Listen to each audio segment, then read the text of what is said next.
नमस्कार मित्रों, आज मैं आपके सामने एक प्रश्न लेकर के आया हूँ आप ही का, जिनके संतान नहीं हो रही है। कई लोगों का प्रश्न आता है, शादी को विवाह को काफी समय हो गया है लेकिन हमें संतान नहीं हुई है, इसके पीछे क्या कारण है।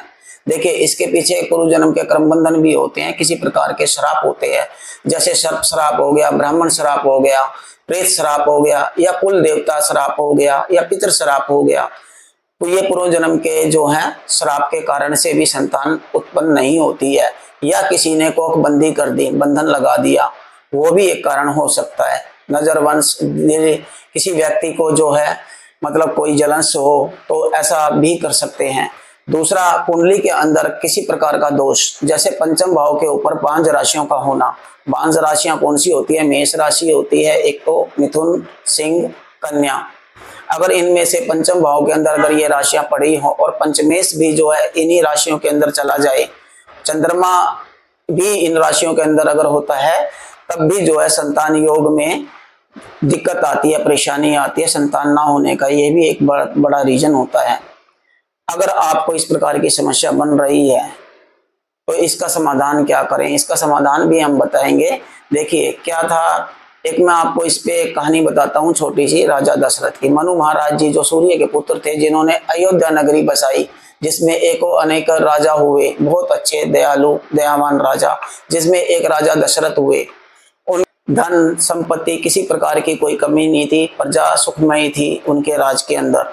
उनके मन के अंदर जो चिंता बनी थी तो सिर्फ संतान की, कि जीवन का चौथा पैर शुरू हो गया है और संतान का सुख नहीं हुआ, और मैं इस देश को, अपने राज्य को एक राजा देना चाहता हूँ।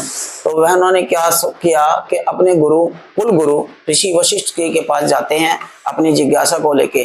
गुरु जी को प्रणाम करते हैं, माता को प्रणाम करके एकांत मिलते ही अपने मन की जिज्ञासा अपने गुरुवर से बोलते हैं। तब ऋषि वशिष्ठ जी उन्हें समाधान बताते हैं। वो कहते हैं कि ऋषि शृंगी हैं, जो अर्थवेद के बहुत बड़े ज्ञाता हैं, जो कि इस समय पे बहुत बड़े विद्वान हैं। आप उनके पास जाइए, उनसे आप अपनी समस्या कहिए। तब ऋषि शृंगी जी के पास जाते हैं तो ऋषि शृंगी जी जो हैं, उन्हें एक पुत्र यष्टि यज्ञ होता है। बोला, मैं एक पुत्र यष्टि यज्ञ करूंगा जिससे राजन आपको संतान सुख प्राप्त होगा। अब वो सामान सामग्री वगैरह सामान की व्यवस्था राजा करा देते हैं उनको। समय आने पर जो है वह एक हवन करते हैं पुत्र यष्टि यज्ञ का, और उसमें से अग्निदेव जो वहां प्रकट होते हैं एक प्याले में खीर लेकर के, और राजा को वो देते हैं। राजा को बोलते हैं कि ये अपनी रानियों को 4 भागों में बराबर भाग के अंदर बांट दिया जाए। तो माता कैकेयी और सुमित्रा को भी बांटा जाता है, और कैकेयी से जो है 2 पुत्र होते हैं, भरत और शत्रुघ्न, और राजा राम कौशल्या के पुत्र होते हैं, और सुमित्रा के लक्ष्मण पुत्र होते हैं। इस प्रकार जो है उन्हें 4 पुत्रों का सुख प्राप्त होता है। दूसरा, अगर इस प्रकार की बाधा बन रही है किसी भी दाम्पत्य जीवन को, तो अब हम लोग क्या करें। देखिए, इसमें समाधान जो है मैं आपको यहाँ पे एक छोटा सा बता रहा हूँ उपाय करने के लिए। आपको करना क्या है, बुधवार वाले दिन आपको ये काम करना है। आपको गणेश जी का स्वरूप, बाल स्वरूप जो है अपने घर में लेकर के आए और उसे लगाएं।